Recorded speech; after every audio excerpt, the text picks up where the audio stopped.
show brought to you by Farmer Dan's Pure Snake Oil. It may not work, but it sure tastes wonderful.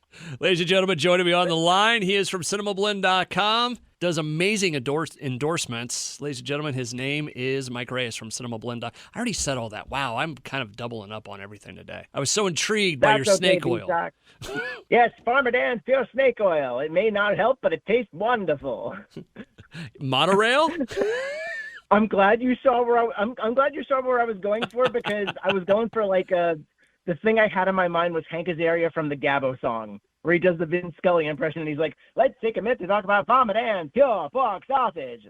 I was thinking about Hank this morning because I was thinking about Brockmire. Well, he's also on that. I think I thought I heard he's only a voice on it, but I think he's on that HBO show, The Idol, too. Oh, really? I haven't seen that. Yeah. But if anybody out there, do yourself a favor, watch season 1 of Brockmire. Just find it. It's amazing. I think the whole thing's on Hulu, or I hope it's still on Hulu, because I never did finish it myself. Mike Reyes from Cinemablend.com on the line with me right now as we dive into the world of entertainment, filmography, and stuff. Filmography, ladies and gentlemen. Mike, the big movie this week, of course, DC joining the party once again with a movie that it's supposed to be epic and all these different things and universes and The Flash. What do we think? Wow, I think I'm going to have to really compete with that low level of energy. And I don't mean beating it in terms of having a lower level of energy, because this movie is mid as anything, and I am very disappointed. So, yeah, we've got Ezra Miller, Michael Keaton, a bunch of people. Ezra Miller again. We've got, there's cameos galore in this, all right, right now, let's do the spoiler-free breakdown of The Flash. Yes. Spoiler-free breakdown of The Flash is they really wanted a Back to the Future movie, but make it Flash, and they got it. Okay. This is basically. But Barry Back to the Allen Future was good.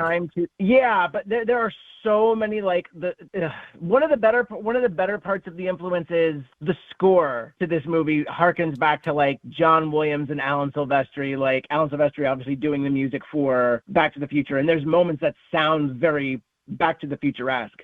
But then there's also moments that sound a lot like some of the best hallmarks of John Williams. I mean, the score is probably one of my favorite parts of this movie. Okay. That, and I could have used more Sasha Calais as Supergirl, because they're fantastic, and she's fantastic, and I am excited to maybe see more of her in this universe. But it really felt like it was a movie that had to be made, because on one hand you're saying goodbye to, or possibly saying goodbye to, the DCEU that started with the Snyder movies, and that might be, I mean, if they wanted to revisit that, they could do it as an Elseworld, because they've said that they're going to use the concept of Elseworlds to sort of explain how the Batman exists, or other projects exist. So this is sort of like the delineating line between what's to come and what's already happened. But there's just even with the cameos and the references,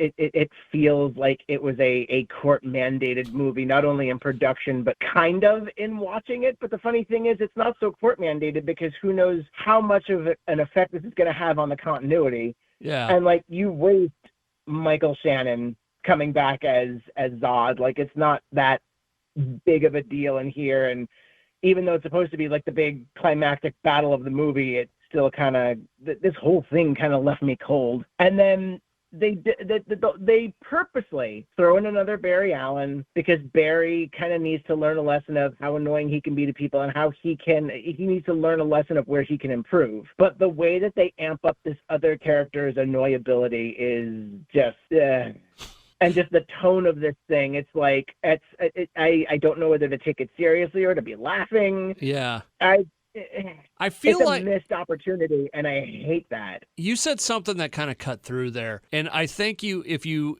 put this into the entire, and don't get me wrong, there are movies that are better than others in the DCEU, or whatever the hell they're calling it. There have been good moments and good stories being told, but if you were to look at it as a whole, it seemed like a thing of, we have to do this. It's not, we want to do this, we have to do this. And there's also just the fact that The Flash is quite possibly a cursed movie. because this has been in development for over a decade, and there have been so many drafts and directors that have stepped in at one point or another. And, you know, eventually you get to a point where there's just so much surgery and so many changings of the guard that it eventually I will say it's a cohesive, coherent movie, but it's just not that entertaining. The other thing about it is, I mean, you're riding all the Ezra Miller stuff. And I don't want to get into it because that's a whole other show, but that doesn't help this, right? Yeah, their past actions definitely complicate selling this movie. And I mean, there's already they're getting help. I'm glad they're getting help. And to that extent, I'm hoping that they can improve, and maybe someday we can look at their career and look at them again as a welcome presence rather than a cloud of controversy. Yeah. But it's certainly, that's just another, I'd say it's going to be hard to outrun that one. See what I did there? Well, not if you're the Flash, because apparently you can outrun time, and, you know, they could go back and stop themselves from doing this if they had those powers, and I kind of wish they could, but then again, that leads into a whole sort of mess of consequences that we see in the Flash. And anyway, all right, it's Mike Reyes from Cinemablend.com on the line with me right now. All right, let's go over to the spoilery side of this. For the next few minutes, we will kind of dive into some of the spoiler side of this. Where do you want to start with it? I mean, is it just the cameos in general? I mean, I don't think we need to dive into too much of the story, but just the people that show up in this. Well, that both of those issues tie together. Okay. So we'll start with the cameos, but then we can go ahead and talk about like the ending cameo, which everybody, this is your second and final warning if you have not seen The Flash and don't want to get spoiled. We're about to go deep. So let's start with those cameos. I'm going to put a couple caveats out there. The plot is all over Wikipedia and TikTok. I'm just going to tell you right now, if you put in The Flash or The Flash spoilers, I've seen the entire ending of the movie already. So. Oh, yeah, there is. And this, to that point, this is probably why there was an incomplete version of this movie shown at CinemaCon, and at the first batch of early screenings that went up, they did not show the ending. They did not show the mid-credits. They did not show the end credits appearance, which the end credits appearance really doesn't do much. It's another one of those sort of silly, like, haha, but we can discuss that in a moment because that's another cameo. Before we get into this, all the cameos that I've seen, it seems like I'll put it in this way. Across the Spider-Verse made sense because of the story it was telling, the Spider-Verse in general and how they did it. It works, right? Exactly, and that's why I think The Flash came off as something that I was just really cold to, is because Across the Spider-Verse just did this and did it well and did it with a purpose and did it with a great story. And this movie is hitting some of the same notes, but it hits them weaker and just not as Again, it goes back to we're not doing this because we want to, we're doing it because we have to. They just force-fed all these cameos in just to do it. It's a nostalgia-gasm. That's basically what it is, especially one sequence in particular where the multiverses are colliding and bleeding into each other, and that's where you get like an overload of cameos in one scene for generations of fans to go and be like, I remember. Yeah. So, all right, let's talk about some of these cameos that came through. So, first and foremost, we finally see Henry Cavill in another DC movie, and it's not just covering his face. It's bad CGI recreation or mediocre CGI recreation, but it's him. And then on top of that, you've got George Reeves' Superman. You've got Adam West's Batman. You've got Christopher Reeve's as Superman and Helen Shaver's Supergirl from the 80s. And then you've got Nicolas Cage as Batman. As Superman. Well, Batman would have been fighting cool, the spider. Fighting the giant spider, who that would have been President Superman Lives if John Peters got his wish. I was so glad. Okay, that's one thing where it's kind of like, okay, you know what? That's kind of fun. I like it. Oh, There's part of me though that I'm I sorry, can't. Helen Slater was Supergirl, wasn't she? I believe so, but Helen Slater. going back to Nicolas Cage as Superman, I just can't take him serious as Superman. I don't know why, but I just can't. I could, but the thing is, I need to see it in action. I can't, like, you just see, he doesn't say anything. You just see a CGI version of him. Like, all these characters are brought back in, like, CGI. So you see a CGI version of him, like, fighting off this spider, and it's just like, I would have really liked to have actually seen Nick Cage do this and, like, have some dialogue and show us what that would have been like outside of the Death of Superman Lives. But, yeah, so that's your, like, huge cameo-gasm. There's a running gag about how Back to the Future is different in this alternate timeline because thanks to Barry Allen's actions, Eric Stoltz completed Back to the Future and everybody loves him in it. Like, someone actually gets it. There's this really, like, cringy gag about someone getting a thigh tattoo of Eric Stoltz as Marty McFly. And it's like, I'm just sitting there. It's like, what are we doing here? Yeah. What are you doing? All right. Stop. And then Don't put your leg up like that guy. The big final cameo at the end of the movie is George Clooney's Batman again. He's Bruce Wayne. Like, he wasn't in the He's suit. Batman. Yeah, I know he's Batman. Yeah, but he's Bruce Wayne. Yeah, he shows up as Bruce Wayne because the whole thing is, in the beginning, we see Barry is still friends with Bruce Wayne after the events of Justice League, and it's Ben Affleck in, like, way too short of a cameo, way too short of a role, because the other cameos you have in here, you have Ben Affleck, Jeremy Irons, and Gal Gadot come back as their respective characters to fight alongside the Flash. And the thing that especially pisses me off about having Gal Gadot cameo is the fact that if you read Flashpoint, part of the story is Wonder Woman and Aquaman are in this huge war because their kingdoms turn against each other, and they had, like, a relationship that went sour, and, like, you had all this cool stuff from Flashpoint, and, like, instead of just Michael Keaton as Bruce Wayne being Batman, in Flashpoint it was Batman's dad that was Batman. yeah. And since you had Jeffrey Dean Morgan already cast in Batman versus Superman, I wanted Jeffrey Dean Morgan's Thomas Wayne as Batman. Nothing against Michael Keaton. And it especially makes more sense now because they filmed all these Keaton cameos, and this was one of 3, if I remember correctly, the other 2 being Batgirl and Aquaman 2. And for what I'm hearing, Aquaman 2 may have already cut him from there, and Ben Affleck might be in there. And Michael Keaton, we're certainly not going to see Batgirl anytime soon. Oh, God. It's just, again, it's like, how many of these can we put in there? It's like someone dared the people directing this. How many cameos do you think we can put in them? All of them. All of them. I don't care if they can come back. I don't care if they're dead. We're just going to throw them in. Yeah, so... All right, Mike Reyes from Cinemablend.com on the line with me. The more I see stuff about this on, like, TikTok, and granted, I haven't seen the movie yet, I'm annoyed by this movie, I think. I'm glad that I like the Clooney Yeah, I don't mind the like Clooney thing. I think he got a bad rap in the one movie. Batman and Robin is a camp classic. It is by no means like a seriously good Batman movie, but it's still entertaining enough. They really leaned into the Adam Westness of it. Yeah, we were talking about this yesterday, and that movie fails because they didn't know which world they were in. They were trying to do Tim Burton dark Batman in Adam West world. Does that make sense? I agree on the approach. I don't think that's why they failed. I think they failed because the expectations of people. I mean, Batman Forever is the darker of the 2 that Joel Schumacher did. Yeah. And Joel Schumacher went for that energy where it was like still the neo-Gothic, tragic Tim Burton realm, but at the same time he throws in the color and the puns and the humor, and it works. It works pretty well in Batman Forever. Although I do want to see that longer Schumacher cut, which is supposed to be darker. Yeah. But Batman and Robin really just didn't go with the darkness at all. It leaned into the Adam Westness of it all.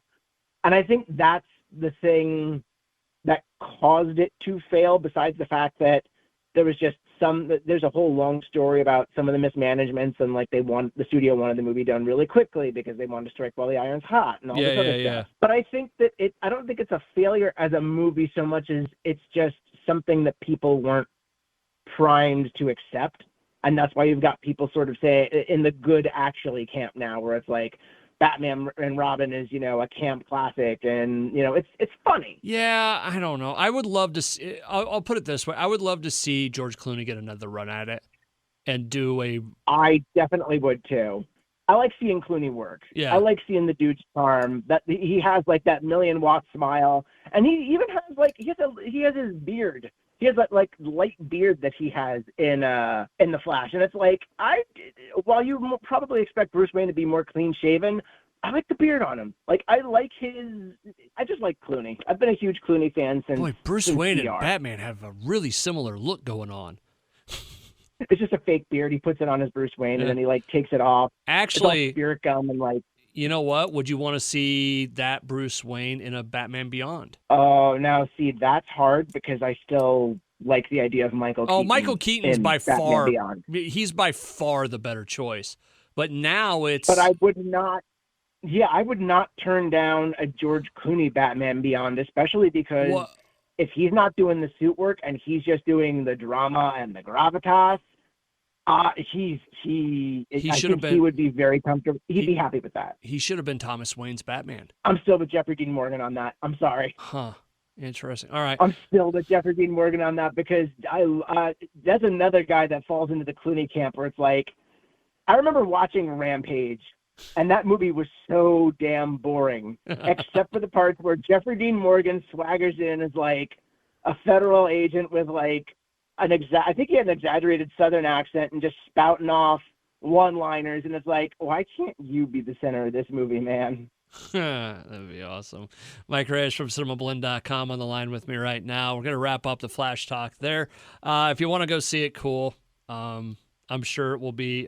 The box office should be interesting this coming week. It'll be interesting to see. Okay, so we're 2 weeks out from when Across the Spider-Verse premiered. Yeah. And last week, Transformers: Rise of the Beasts actually beat Spider-Verse at the box office. It's like 120 so what's million, going to be right? Curious. I'm sorry? It was like 120 million, wasn't it? Oh, I don't know. I don't think it was that big. No, I don't think it was that big. But the thing is, what's going to be interesting is since it's so competitive at the 61, box office I'm right sorry. now, I'm wondering. I'm wondering if I'm sorry. I'm sorry. I was just laughing at my own stupid joke. That's my apologies. Please continue. Were you referencing Dumb and Dumber? A little bit. Samsonite. I noticed that. I almost off. laughed, and it's like, gotta keep it together. But now that you've laughed, I could give myself permission to give him because I was thinking that it's like Samsonite. I was way off. We'll keep it. We'll give her IOUs down. We'll be meticulous down to the last dime. It's like the salmon. It's like the salmon in Capistrano. Mary, I want to make love to you like a schoolboy. I want to make love to a schoolboy. You know what? Okay, so slight diversion before we get back to the seriousness here, or what passes for seriousness. Yeah. Since late night shows went dark, we actually covered. Tonight's show has been putting up like old clips of interviews in the meantime on Twitter and such. They shared a clip of Jeff Daniels and Jim Carrey when they were promoting Dumb and Dumber 2. And just how they would how Jeff would get into character on set and how the two of them would gel.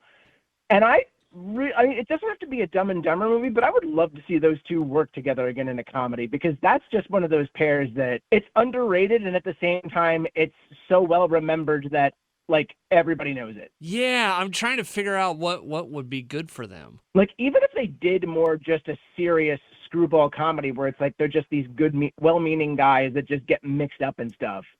They're just, or even if they wanted to do a drama together, I feel like that would even be a good choice for them. But they're just one of those teams that I like watching them together, and it's those two actors that really get each other and go places because of it. So my first thought was some sort of they're small business owners that hit it big. Oh, and then they have to deal with the pressures of being big business, and one wants to run things like the old shop, and the other really buys into it. Yeah. There's that. There is. I was thinking of them being suburban, dads with older kids, but they start getting into the online gambling or something and get into trouble. Oh, I like that. And now the first thing I thought of was, what if go back in time, remake The House, Yeah. That movie with Will Ferrell and Amy Poehler where they have like the underground casino. Like remake that with them. Actually, I just thought of what I would want to see them do. What? I wanted to see them remake Planes, Trains, and Automobiles. Ooh. I mean, that's technically happening right now because I think Kevin Hart and Will Smith are attached to that. But they would be a really interesting pair for a journey like that. I would almost have Jim Carrey play the more serious part of Steve Martin. That's exactly what I was going to say. It's like you have to flip-flop it where Jeff Daniels gets the John Candy role because he gets to be more outward. It's because that whole thing flips at the end, like towards the end, where Steve Martin loosens up a bit and then you get John Candy's tragic backstory.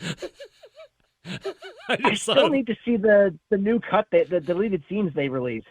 Hold on a second. How about Jim Carrey and they're guys that are trying to do van life. Oh no. Oh no. And hilarity ensues. Where it's like they're like trying to build a van and then they're, trying to go out and or it's like one of the guys they're friends and one of them is going to try van life and it's the misadventures. He goes out on his first camping trip with him or whatever. I like that because you can go zany, but you can also ground them both. Yeah. So it's not just Dumb and Dumber all over again because the first thing that came to mind is what if Harry and Lloyd did van life? Yeah. But then it's like, you know what? That's the easy thing. That's the expected thing. Let's veer away from that. But yeah, no, you should probably write a story about. Oh wait, you wanted to write a story about van life. You want to do the Star Trek van life. You need to write this damn story because I feel like this is one of those. It's one of those mental itches that's in there for you. Like I have them too. I'm telling you right now. Never written a story. Well, I've written them, but it's not for anything serious or whatever. But I mean, if there's a serious author out there, I could give you some ideas, man. I could be the idea man, and you could take it from there. I'm telling you right now. That's something that we definitely have to discuss this because it needs to happen, especially the Star Trek one. The Star Trek van life would be funny. I think you could do humor and really have that Star Trek feel. Yeah.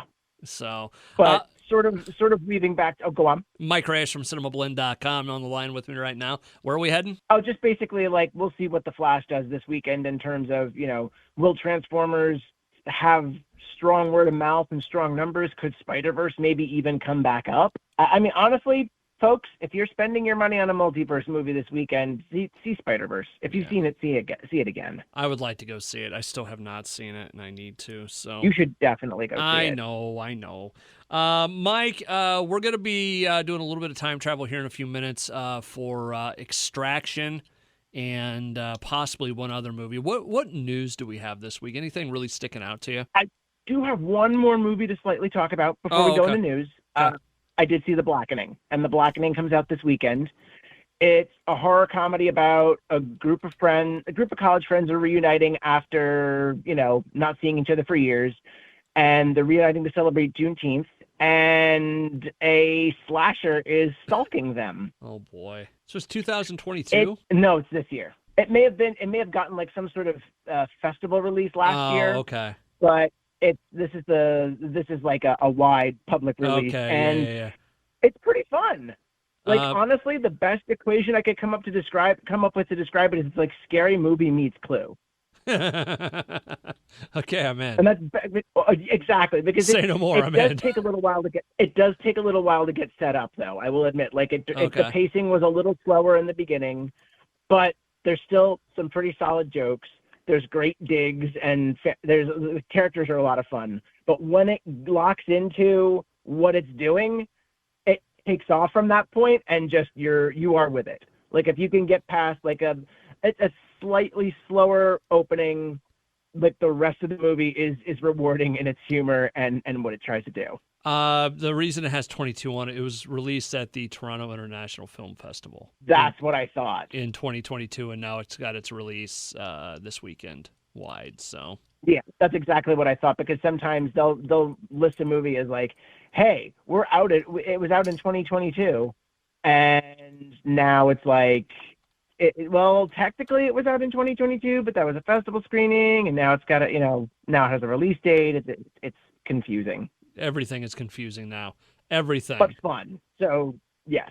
but I would say the blackening is definitely fun. Definitely, if you can go see it in the theater, do that, because not only is it good to, support R-rated comedies and R-rated black comedies in a theater, it is also something that you have to watch with a crowd. It's one of those movies where the reaction just kind of, it's more fun that way. I would also recommend, you could still watch it before you see the movie, but there's a comedy troupe called 3P, and they're the ones that came up with the original concept, which Tracy Oliver and Dwayne Perkins then turned into the movie. And another thing that kind of impressed me about this movie is after seeing the movie, I watched the short. This is one of those cases where expanding a short film to a full narrative feature works. Yeah. And what's even better is the scene that the short is basically one scene from the movie. And it's a scene that's in all the trailers. It's a scene where they're trying to figure out who's the blackest person of them all. And like, oh, if we sacrifice them, we'll live. That whole scene changes in the movie. It still keeps the spirit of the original short. Okay. But it's different enough that, you could see that the way that they expanded this movie it wasn't just, hey, let's take that short verbatim and then we'll just throw a bunch of stuff around it. Like it was a really good conscious effort to turn this into a longer film. And it's also only a little over an hour and a half. So it's not like it's going to drag or wear out its welcome. Like I said, it drags a little bit in the beginning, but then when it gets going, it's like there's no time to stop. Sweet. So I would recommend also watching the short, which is Comedy Central has it on YouTube, because they put it up. They did that thing where they put it up. They post it. I'm trying to remember. I don't know if it was because they were doing like a series of shorts with creators or if it came from something else they did. Oh, okay. All righty. Mike Reyes from Cinemablend.com on the line. The thing I want to ask you about, and I got reminded of it when I went to your guys' website, Cinemablend.com, for all your latest and greatest movie news and reviews, everyone, and other stuff. There's been a bunch of movie delays coming out. Oh, boy. Yes. Thank you. This is something that we definitely need to talk about because Disney just made a huge shakeup on their calendar. Yeah, the thing that brought it up was Zoe. What's her name? Zoe Saldana's Saldana. There about it is. Avatar 5. Yeah, she put up the thing about I'll be 53 when the last Avatar movie comes out. But you saw a bunch of delays with that come out. You saw a bunch of delays with Marvel movies coming out. Yes. And to Zoe Saldana's point, someone on the internet already ran through the cast and posted how old they would be when Avatar 5 comes out. And I think the oldest cast member was Sigourney Weaver will be 82 when that movie comes out. How does one say that a person looks very good for their age and seems to be taking care of themselves without sounding like an ass? Well, no. Because that's exactly what it is. It's like she seems in good shape and she's kept herself in good shape. I'll just put it to whether it comes off right or not. I don't get old lady when I think of Sigourney Weaver. I mean, exactly. It's like like I said, she's definitely, kept herself well, and she seems to be doing well. And I mean, but with any movie that takes place over, like production takes place over an extended period of time, with any extended production like this, there's always the chance of, well, no matter how healthy someone is, what if an accident happens? Yeah. What if someone, nothing's ever guaranteed, but to sort of veer back more to the business side of things, the biggest surprise was Avatar 3 was set for next Christmas. The film is already, they've already shot all of it. They just need to do the post-production. They need to do the work afterwards. And James Cameron has been he was on the press tour for Way of Water last year, and he's like, it shouldn't be more than 2 years. We shot all of that. We should be in good shape. And now that's been pushed back another year, which in the grand scheme of Avatar sequels, it's not as bad as Avatar 2 being pushed to over a decade since the first film came out. But now you've got Avatar 3 is delayed into 2024. I think 4 was delayed into 2020. Basically, it's all been delayed to the point where the last planned Avatar movie, and keep in mind, James Cameron still has 6 and 7 that he's maybe thinking about making. The last Avatar movie planned right now, Avatar 5, will be out in 2031. Yeah, why not? And then on top of that, Avengers Kang Dynasty and Avengers Secret War have both been pushed a year. I think Kang is out in 2026, Secret War is out in 2027. But one of the schedule changes that worked in the opposite direction is Deadpool 3 is now coming out next May instead of next November. That's awesome. But how much do you think any of that is having to do with Jonathan Majors? Like on the Marvel side of things, like how we're going to... Some of it might be. Okay. But I think there was another thing that I didn't think about when I was initially reporting it. Part of it may also be the writer's strike. And part of it may also be the fact that these scripts probably still need... I know one of the other ones that's been delayed is Blade. Blade's been delayed. Thunderbolts was delayed. Like the whole Marvel schedule had to be delayed. And I'm assuming part of that is because I know with Blade, they were going into another set of rewrites, if I read correctly. And, you know, with writers not working and not being paid that fair wage, who knows how long this strike is going to go for, and that's going to delay these productions. Interesting But stuff. I think part of it may be that they might be trying to reposition themselves in terms of the whole Kang thing. Yeah. That one doesn't surprise me. The Avatar stuff a little bit, but yeah, I didn't even think about the writer's strike with that. Boy, you got some of that might work in Marvel's favor where it's been, you know, we've talked about the overload in Marvel stuff. Having that stuff spaced out, and I can't miss you if you don't go away. Yeah, exactly. So maybe that works in their favor a little bit. I don't know, but interesting stuff. Mike Reyes from Cinemablend.com on the line with me. We're going to do some time traveling now and be back with at least Extraction, I believe, right? Yeah, Extraction 2 and probably Elemental. I would like to say probably, but you know, we'll see. I keep forgetting about Elemental. Travel. Yes, time. In 3, 2, 1, engage. Time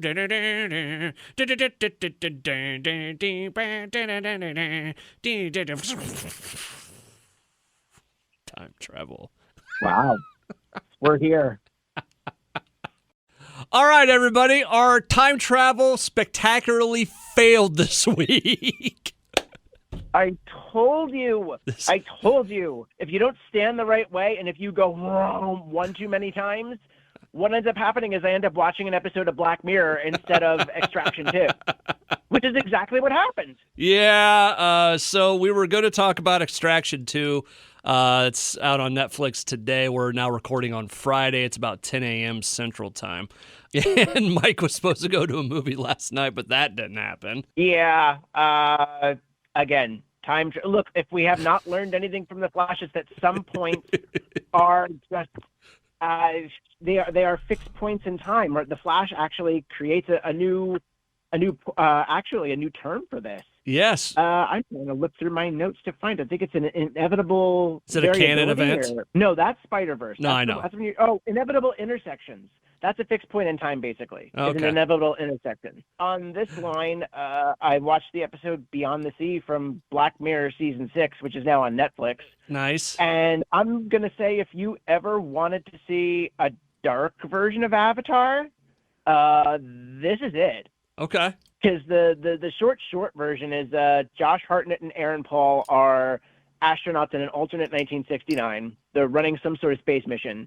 And there's this really cool technology where they can connect with robot bodies on Earth that basically act as surrogates for themselves. Then disaster happens. Everything goes Black Mirror-y. And I'm not going... That's all I'll say about the story. But first of all, Aaron Paul continues to be fantastic. Like, this dude, you know, everyone's followed him since Breaking Bad. He just continues to be a consummate performer, and I love the man.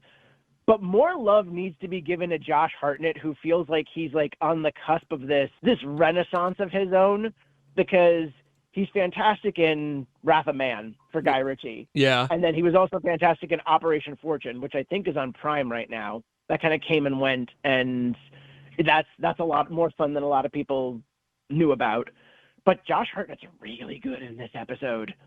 He's just really good all the way around for most of what he... I know, and it's like, the man's never, I don't think he ever truly cashed in. I don't think he ever truly like sold out per se, and that may have been part of why he didn't rise above some of the other teen heartthrobs in the day, but that's part of why he's doing so well now. You know what? I never got the feeling like he wanted to. Yeah.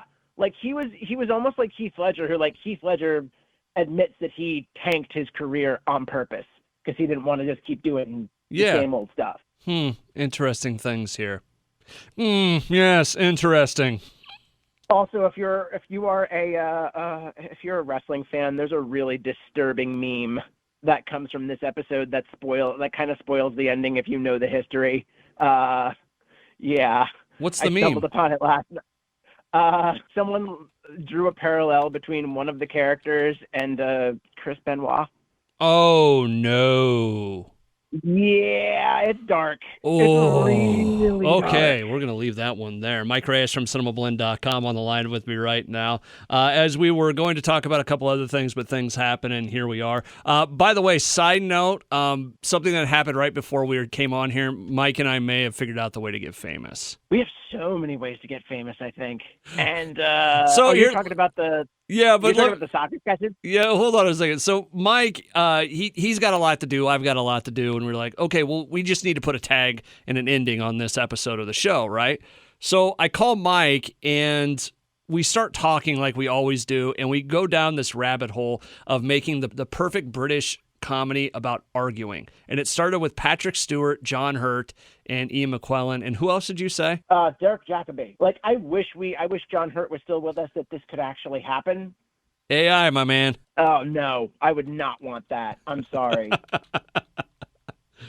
But, which led to, we came up with this, like, 4-series short of stuff that could put out. It would be amazing. And I was like, oh man, I just took up way more of your time than I should have. So, but when you're friends and when you're family, you don't steal each other's time. It's never wasted. Oh, that's funny. But yeah, so I can't give you one other review right now. Oh, please do. I did watch Strange New Worlds last night. Ooh. And? I know.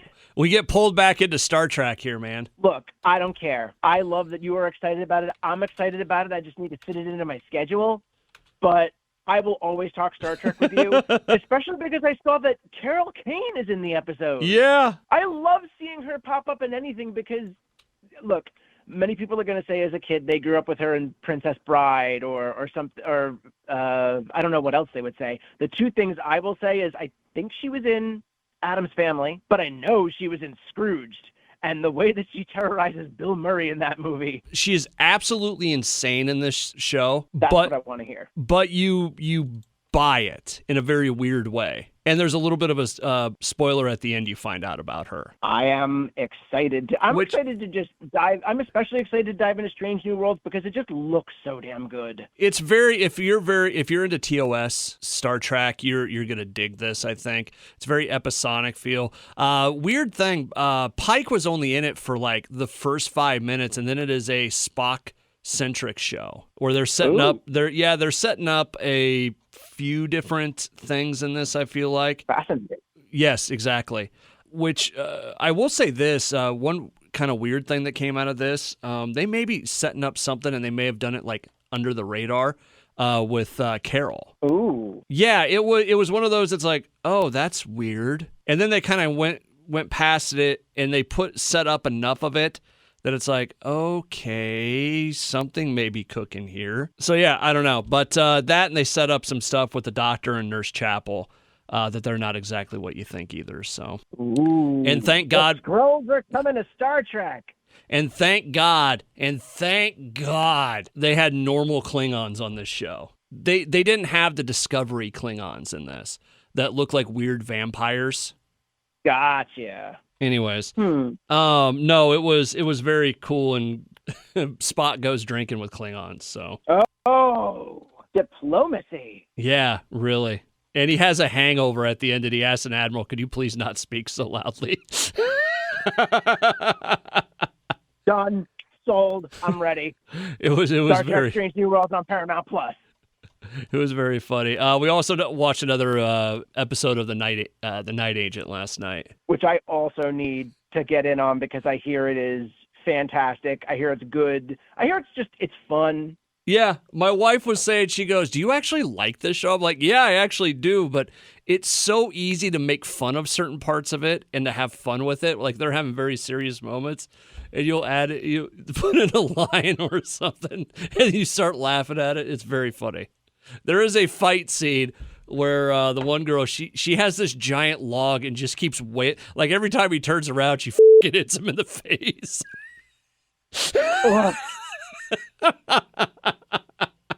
It sounds it just does sound good. I need to get some more fun in. I think I have a 4-day weekend or 3-day weekend this weekend. You need if you do watch that show, you have to watch. If you're gonna watch it serious, you have to watch it serious. But if you start having fun with it, I think it's a lot more fun to watch. Like, it's very serious stuff, but it's very, like, you can make fun of some parts. Like, there was one episode where every time someone would, like, have the, like, dramatic look on their face or they would learn something, I'd go, and my wife would start laughing, and yeah, it's crazy. Oh, man. Did I lose you there? See, no, you didn't lose me there, because the thing is, this sounds like the sort of thing I would do with my friends while watching 24. Yeah. Oh, it would be perfect for that. Absolutely. Yeah, you can take it seriously to a certain point, but there's also moments where you can just it's fun. Yeah, it's not levity. Meant to be like super serious. It is very much like it's sort of pulp. It's sort of pulp, fun. Just it's engrossing, but at the same time, you're not like watching it like a network drama where you're locked in and it's very super serious, and you can't. If you take it anything less than serious, what are you doing? Yeah. Like Battlestar is something where it's like that's more serious, but then the humor's more organic through the show itself. Yeah. Versus this, where it's like you turn the dial a couple degrees either way. This is a parody of a show that's in like some fictional universe. I really like it. I really do. So. Well, it is coming back for a season 2, so. Yay. Well, as long as the writer's strike doesn't hold that out. Well. Yeah. I mean, I have a feeling this will just delay it. It won't cancel it outright, because it's a show that's already in progress and fans already like it. Yeah. If you're a project that's trying to get off the ground before the writer's strike and this happens, then that's when, we had a whole Oliver Stone movie canceled back in the 2008 writer's strike, and I think there were other movies that were canceled because of it. Yeah. And shows. So that's. And then lest we forget how Heroes kind of got derailed by the writer's strike. So that show's just in a different universe, going back to the multiverse thing, it would be very interesting to see what Heroes would have been without the writer's strike. Yeah. And I mean, they explained it to a certain point through special features and such, but you could that's not the same as actually getting to see it. That show, that went from really awesome to really awful really quick. It's amazing how that can happen with some projects. Mike Reyes from Cinemablend.com. We'll get things wrapped up. Next week we'll talk about Extraction, because the wife and I are actually going to watch that probably tonight. You'll watch it plus the first one and get to see the Chris Hemsworth destroy a gang of kids. Chris Hemsworth beating children.avi. That's awesome. Plus, we might talk about Elemental, the new Pixar movie, so we'll get there. Oh, we definitely will, because I just lined up an interview for that. So perfect. It's more important for me to go see that. Yeah. There you go. All right. We'll leave it there for the week. Mike Reyes from Cinemablend.com. Thanks so much, man. Oh, dude, no matter what the multiverse gives us, at least there will always be us. Yay. Sunshine, lollipops, and rainbows. Da, da, da, da, da, da, da. All right, copyright. Stop. See ya.